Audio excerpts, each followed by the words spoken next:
Good morning, Agents of Nothing, and welcome to our Agents of S.H.I.E.L.D. podcast. We are your commanding officers. I'm Mariah. And I'm Caroline. And today, sorry, Bluetooth keeps stopping. Man, right at Oh, the no, I beginning. hit the wrong button. Hold on. And today we're going to be talking about Season 4, Episode 20, Farewell, Cruel World. Yeah. So, Mariah, how was your week? It was good. I have been obsessed with Wicked and, like, The Wizard of Oz lately. Mm-hmm. Like, I've always loved The Wizard of Oz. And I watched Wicked for the first time when I was, like, a senior in high school. Yeah. Theater kid. And so those are both hyperfixations that I've had separately at different ages, but now they've kind of converged. And so I've been like obsessively consuming every video essay on The Wizard of Oz and or Wicked that I can get my hands on. It got to the point the other day I was watching a video essay that was comparing the trajectory of Sabrina Carpenter and Chappell Roan's careers under the lens of them being like symbolizing Glinda and Elphaba. Oh my god. So that's what I do in my spare time. What a niche topic. I love it.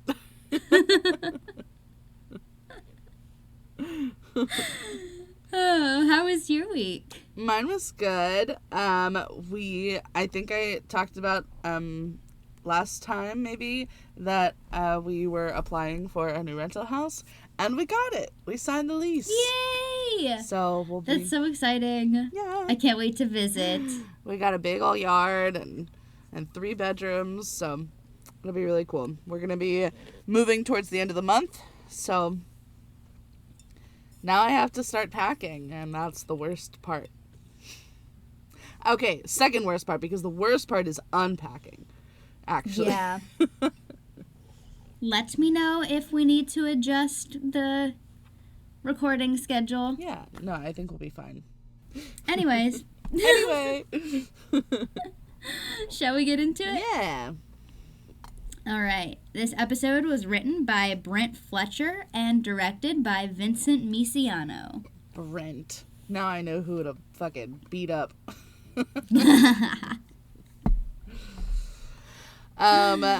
So we don't meet any new real characters in this episode. Yeah. There was that one blonde lady, but, you know. Okay. So first of all, just the recap before the episode just like had me so anxious because I not that I forgot, but it just like solidified how fucking bad the current situation is. Yeah. Oh my god. So this episode sees the return of Phil Coulson's voice introducing the previously on Marvel's Agents of S.H.I.E.L.D. sequence, which was replaced by Daisy Johnson's voice in the previous episodes. Oh my god, because he's the face of the revolution again. Ah! Whoa! Whoa! That's crazy. Wow. We love it. You're so good at this. Okay. So, in the real world, it has been 10 days. Isn't that a song? It's been... Dun, dun, dun, dun, dun. It's been 1 week. Yeah, okay. He says 10 days at some point. Anyway, it doesn't matter. Whatever that song is. It's been 10 days since Daisy and Simmons entered the framework. The Quinjet is running low on fuel. The skeleton crew has been turning off every function that they deem non-essential so that they can stay in the air, including the heat, so they're all freezing. Aww. And they can't trust anyone at S.H.I.E.L.D. right now, obviously, so they can't fuel up yet. And then they even decide to turn off their cloaking just to buy one more day. In the framework, Daisy and Burroughs are watching the news of Hydra agents just absolutely brutalizing civilians. And Daisy makes a comment about Madam Hydra not being very subtle. And Burroughs makes just a very, like, generalized observational statement about how hot Madam Hydra is. Like, if you're into the whole bad girl thing, he definitely isn't. Like, he's not talking about himself at all. No, of course not. Most definitely. No. That's just silly to even suggest that. Who would even think that? But luckily, Simmons and Tripp have arrived, so Daisy goes over to greet Tripp with a great big hug, forgetting that this Tripp has never met her before. And honestly, like, minus the whole, oh my god, it's so good to see you, this has happened. Like, somebody that you've met for the first time is like, I'm a hugger, so I'm just gonna hug you really tight. And you're like, oh, all right, I guess. Be like, no, I've just heard all about you. Sure. So I feel like we know each other already. So Simmons pulls Daisy aside to talk, and Tripp says that she can finish hugging him later. Oh my god! I mean, like, getting hit on twice in, like, less than 30 seconds has to be a record. Tripp is such a flirt. That's all I could think during that scene. Absolutely. And he's got chemistry with everybody. And a later scene, too. Yeah. He's got chemistry with everybody, though. Because, like... Yeah. Him and Simmons, I was like, ooh, if Fitz wasn't here, I would be all about it. Anyway, so Simmons tells Daisy about Ada trying to build herself a body, and Daisy tells Simmons about Radcliffe's back door. But the other one. Apparently, all they have to do is walk through the exit, and they will be disconnected from the framework and back in their bodies. It'll be hard enough to convince Mac and May to go through, but Daisy tries to convince Simmons to, like, not try to bring Fitz back, to, like, let him stay for now, and then they figure out another way to save him, since he's the current head of Hydra in this world and will be, like, surrounded by Hydra agents at all times. Yeah. Simmons technically agrees, but I don't think she can leave him like that. Daisy goes and stops Mac and Hope from leaving the base. Oh, why the fuck were they leaving the base? I'm like, you're going home? That's, like, that literally the stupidest thing I've ever heard. Like, because he is for sure still wanted, and gonna be watched by the government. And we just saw on the news that the martial law is getting more and more violent every day. Like, why would you leave this base? It makes no sense. Anyway, so Daisy tells Mac that she needs him for another mission, and he starts to decline, but Daisy tells him that he starts to decline. That would be wild. That would be crazy. He starts to decline, but Hope tells him that he owes Daisy for getting her arrested, and that he should help since Daisy is the biggest hero in S.H.I.E.L.D. She says that they should kick Madam Hydra's, and then between her and Daisy, they say every possible version of the word ass. That was fucking adorable. I loved it. Daisy's so good with kids. Coulson finds May bandaging people up in the infirmary, and he kind of tests the waters to see how receptive she might be to the idea that they're in a simulated world. May thinks he's crazy. But she does give him an opening. She says that her days of following blindly are over, so if he wants her to believe him, he's going to have to show her some proof. He also says that he's made enough soap to understand where she's coming from. Fitz goes to visit Radcliffe in his cell again. His bodyguard kicks Radcliffe literally one time, And then Fitz tells Radcliffe about the machine that they're building in the real world, and he says that they could build a body for Radcliffe too. And therefore, he could live as many lives as he wants. And then Radcliffe squeals like a fucking pig. And I went in on him. I swear, this man is so fucking easy to manipulate. He has no proof at all that what Fitz is saying is true. He just immediately tells them what they want to know. I'm sorry. I'm sorry, Radcliffe. I take it back. He was one step ahead of you. What can I say? Me. Fucking Brent tricked me. Simmons talks to May for the first time in this world, and she insists that they do know each other and that they are all teammates. May balks at the mention of Fitz's name, though, and she says that no Fitz she's ever known has been described as kind, caring, or helpful, father or son. Simmons is shocked that Alistair Fitz is around and that he and her Fitz are inseparable. She asks if May still has access to Hydra personnel files. And so Simmons shows up at Alistair Fitz's front door with a gun in his face and says that he's going to help fix this. So the thing is, I really don't know what she expected to happen during this encounter. I think she was acting out of desperation and pure emotion, no logic whatsoever, which is strange for her. Yeah.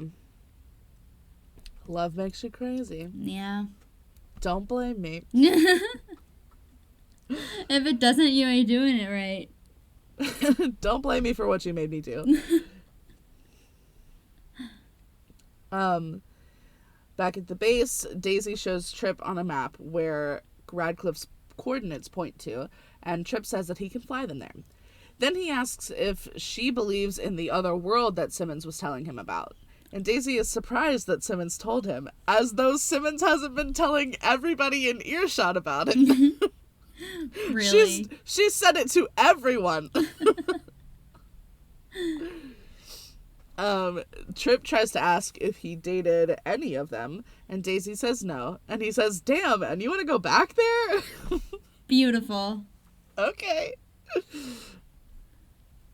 That would have worked on me. And then he tells her that Simmons left the base a little while ago. At Fitz Sr.'s house, Simmons tells him that his son is in danger.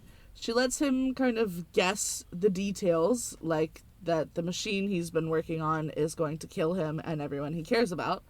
And then she tells him to call Fitz and tell him to come here alone. He makes the call, but he says that he loves his son, and he always has, and then abruptly tells Fitz that their fugitive is here and that they should send all of his men to get her. Simmons and Fitz Sr. struggle a little bit, and then she ends up shooting him while Fitz listens on the phone. And I'm literally getting chills just thinking about it right now. Oh my god. And then the shot of Fitz just like crying alone on the plane was absolutely heartbreaking. Yeah. Even though he's evil. Yeah. But yeah.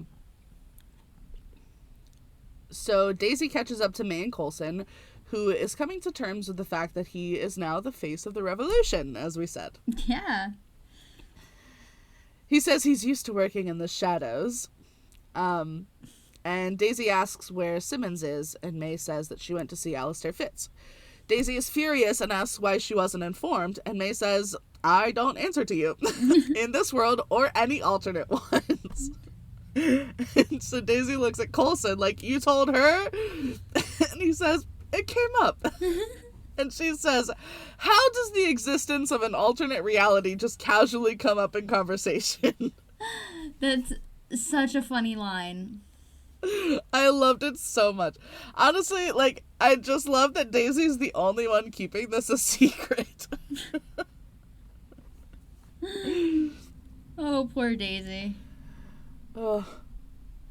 They really should have, like, talked about if they were gonna tell people or not. But so Fitz and his men arrive and find his father dead. He tells the men to stop looking for Simmons because they already know where she's going. So he pulls Radcliffe aside alone while everybody else leaves and says, you say this woman loves me? Radcliffe says yes, and that this must have been an accident. And just... Fitz yelling in general gets me every time. Yeah. But look at him. Whew, God. Chills. I had chills. He says that he intends to find Gemma Simmons and put a bullet in her skull, and Radcliffe will help him. What a lover's quarrel. I hate when they fight. Back in the real world, the Russians are on their tail in the air, and they can't use their guns without power, so it's to be a race against time, I guess.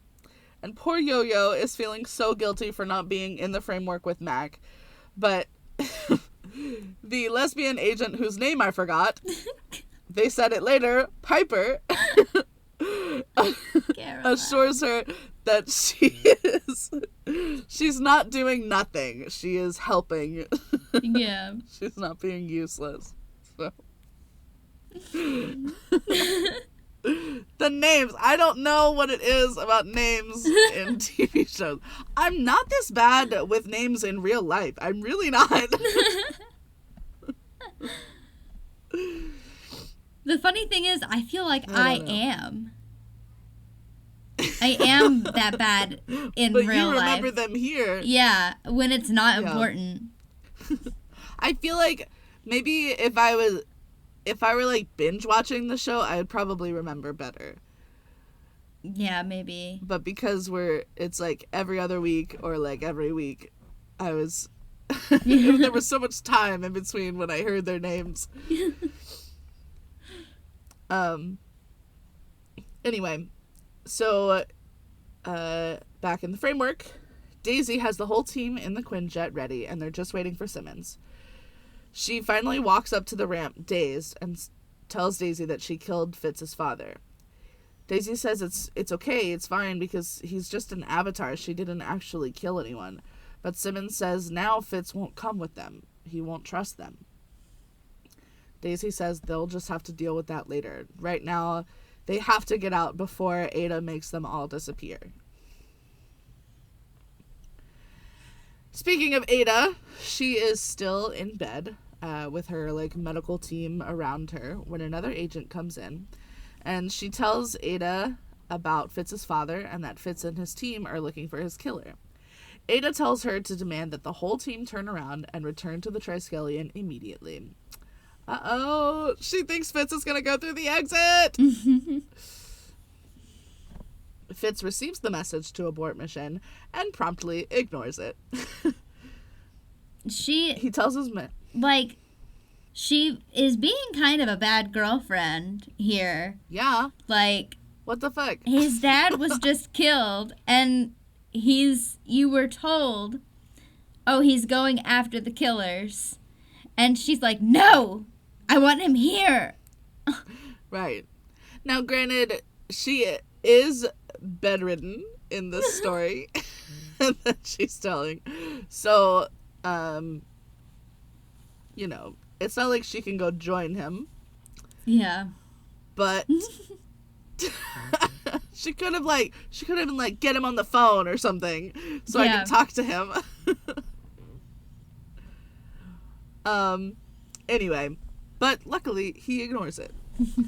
He tells his men to ignore it as well, and they pull up images of their coordinates. Radcliffe is surprised that the city park that he programmed the exit into is now a steel mill. Fitz says that it seems Madame Hydra is once again a step ahead of him. Or is she? The S.H.I.E.L.D. team arrived to the steel mill. Daisy tells Trip goodbye, and he says that he could come if she wants, but she convinces him to stay behind. She says that he could be the new Patriot. Trip says, I would look pretty fine in that suit. Yeah, he would. Yeah. Daisy gives him one last hug, and they say goodbye. They make their way downtown, walking fast, faces fast and homebound. They make their way through the mill, Mac eavesdropping on Daisy and Simmons' comments about needing to go through the back door and get out of this hell world once and for all. Because none of them know how to speak quietly. And Coulson tells them that they found it, but it's not good news. Ada turned what was supposed to be a fountain into a vat of molten steel. Yikes. Mac finally asks about the back door that they've all been talking about. He's the only one that hasn't heard about this alternate world. Coulson, honestly, that's so fucking mean. Oh, I feel Obviously, like no one had the heart to tell him. Yeah. But, like, for him to be the only one that didn't even hear anything about it. Come on, guys.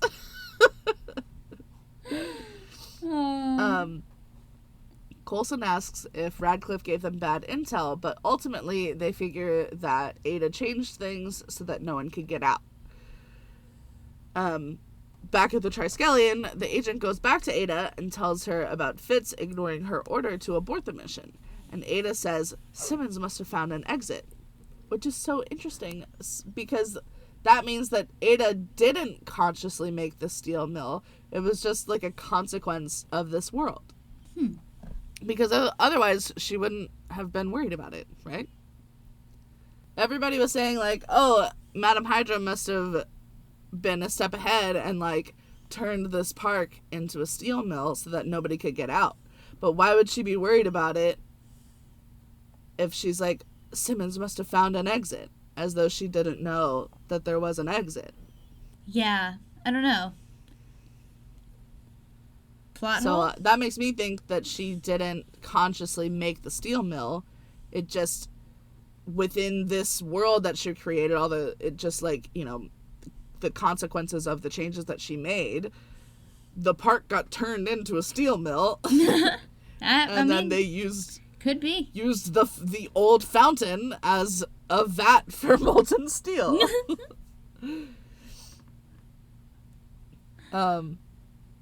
Anyway. Maybe, yeah. That's my headcanon. So she says that it's time, and so her doctors turn on a machine, and her body starts being scanned and then replicated in the real world. We are running out of time, y'all. Mac is getting pissed that Daisy lied to him and says that the other world isn't real, and Daisy isn't Moses about to lead them to the promised land. This, of course, gives Daisy the idea to part the steel sea with her powers. And Mac says, they did not just use the Bible against me. Oh, poor Mac. But just then, Hydra has found them. The fight ensues, and really mostly May is shooting back. Yeah. I don't know what happened with the other ones. But, so Daisy opens the door, parts the steel, and Coulson starts to step toward it, but then he gets shot twice. Oh my god! Oh. May takes out the 3 Hydra agents below and then goes to Coulson, and he says, this feels oddly familiar. He says that it's too late to save him here. He just has to get to the other side. So he tells May to come with him. But she's scared, so he says to just take a leap of faith. And then he lets himself fall through. And so he lets himself fall through, and he wakes up in his body. Thank God. And then the world around the rest of them glitches and proves that it's all pixels and none of it is real. God, Henry Simmons is like the panic in his eyes. Yeah. So good. This show. So Coulson wakes up in the real world, and then he watches for May to wake up. I love that he went straight to her first. She finally does, and they sit together on the floor while she kind of, like, grounds herself. And she says that he was kind of cute as his squirrely version. Then he gets up, and he sees Ada's body plugged into the framework, and he grabs a scalpel. He steps up close to her, and her real body in another room is, like, half-baked. So we gotta fucking hurry it up, guys. Back in the framework, Daisy tells Simmons that it's her turn. But just then, Fitz arrives and says, "You found me," which is so unhinged. He's literally insane at this point. She tries to apologize and says that she never meant to hurt him, that killing his father was an accident. And he says that everything she's done since she got here was intentional, actually. He says that she was trying to destroy him and his whole world and the woman that he loves. This obviously sets her off. She says that Ada has been lying to him this whole time. He cuts her off and says her name is Ophelia, but then she cuts him off and says, no, its name is Ada. It stands for Artificial Intelligent Digital Assistant. She says that she loves him. And he says that she means nothing to him. Oh my God. Sorry, my leg is just, like, bleeding all of a sudden. Oh my God. I thought it was just one spot, but there's two. Okay. Oh. We'll just finish real quick. It's fine. Okay. Just, like, bug bites that I scratched. Oh. Okay, he says that she means nothing to him. And then he tells her to kneel. And when she doesn't, he shoots her in the leg and she falls to the floor. And then he puts his gun against her head and tells her to say out loud that she means nothing to him. She refuses, but before he can shoot, Radcliffe shoots their guard and then takes Fitz's gun away from him. And then he grabs Fitz and he pulls him over to the edge of the landing and apologizes for starting all of this. Radcliffe says that while he can't fix everything, he can get Fitz back to his body. Oh my God! This was so intense. Daisy opens the portal again and Fitz gets thrown in. And then Radcliffe apologizes to Simmons directly and says that this was the only way to get Fitz here. So I guess I take back what I said earlier. I do love that Radcliffe got a little bit of a redemption. Yeah. He got to do what he could. So then Simmons jumps in as well. And I was just like, how the fuck is Daisy gonna get through if she has to open the thing? Quake and jump at the same time. Yeah. Simmons wakes up in her body only to find that their plane is being shot out of the sky right now. What timing? Yikes. Daisy turns to Mac and tells him that it's his turn. He steps away and he shakes his head. And I had a really bad feeling that this was going to happen. Daisy tries to convince Mac to come with her. And she says that he's in danger in the real world. He asks if Hope is in danger too, and Daisy says no, that things are different there. She finally tells him that Hope isn't alive in their world. She tells him, oh my God, I literally have chills again. She tells him that he has other people who care about him and who love him very much, though. Real people who would miss him if he were to stay. But Max says he can't live in a world without Hope. He refuses to leave her. And so Daisy wakes up in her body and then has to tell Elena that Mac isn't coming back. Oh my God. That was so sad. Yeah.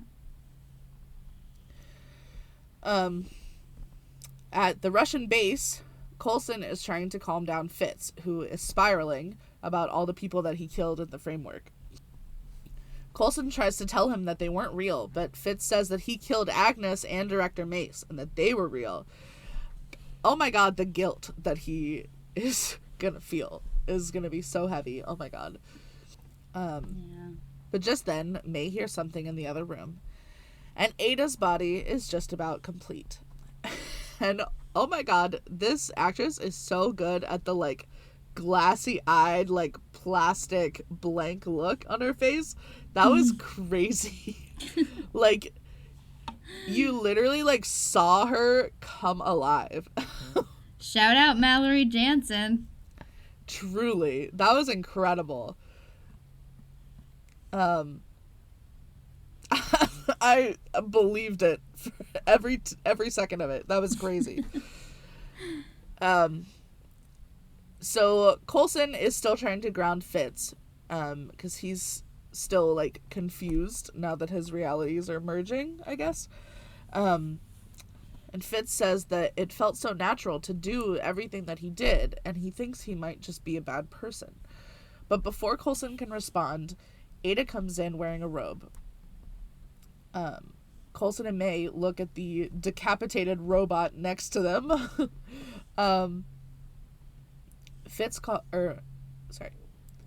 Ada calls Fitz Leopold, and Fitz calls her Ophelia.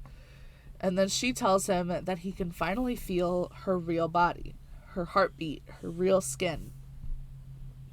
And Coulson tells May to take the shot. May yells for Fitz to move out of the way, and they're both just, like, yelling. But he is so transfixed by Ada that before he can come to his senses, she grabs him, and then they just, like, disappear in a blink. What the fuck? What the fuck? Did not know that she had this power. Oh my god. Back in the framework, Mac returns to the base, which is weirdly empty. But he finds Trip sitting on a bench with Hope sleeping in his lap. It's like a S.H.I.E.L.D. afterlife or something. Trip says that he thought Mac was going with everyone. He was preparing himself to have to tell Hope what happened in the morning.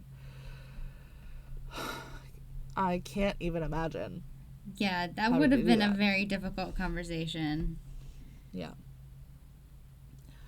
But Mac tells him that everyone else made it out and he decided to stay. So they wake up Hope, and Trip leaves them to have their moment. And he tells her that Daisy and the team aren't coming back. He assures her that they're okay, but that they had to go back to Kansas, like Dorothy at the end of Wizard of Oz. And I can't believe the timing. I know, right? Of doing this episode. That's so crazy. I had to Google, like, this reference came up, and I had to Google if the title was what the Wicked Witch of the West says as she's melting, but it's not. Oh, okay.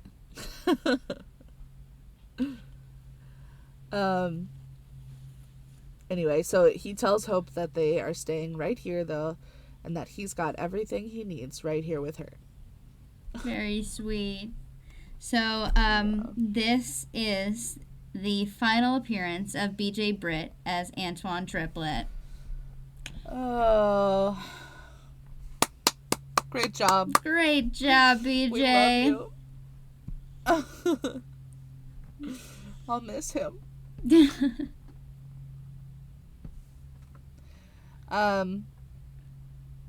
So now it's time for the post-content content.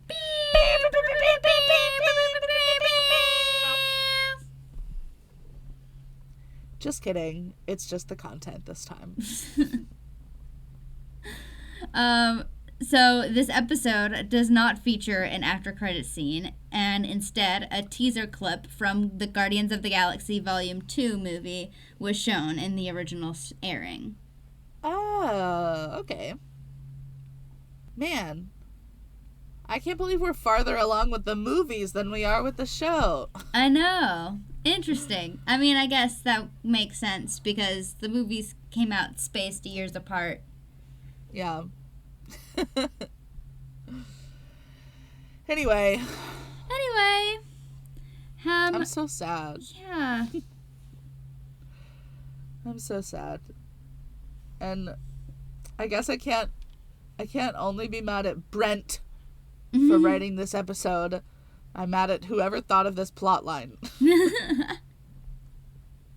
Can't these characters ever get a fucking break? Let them have a Christmas episode or something. Oh, you feel my pain now.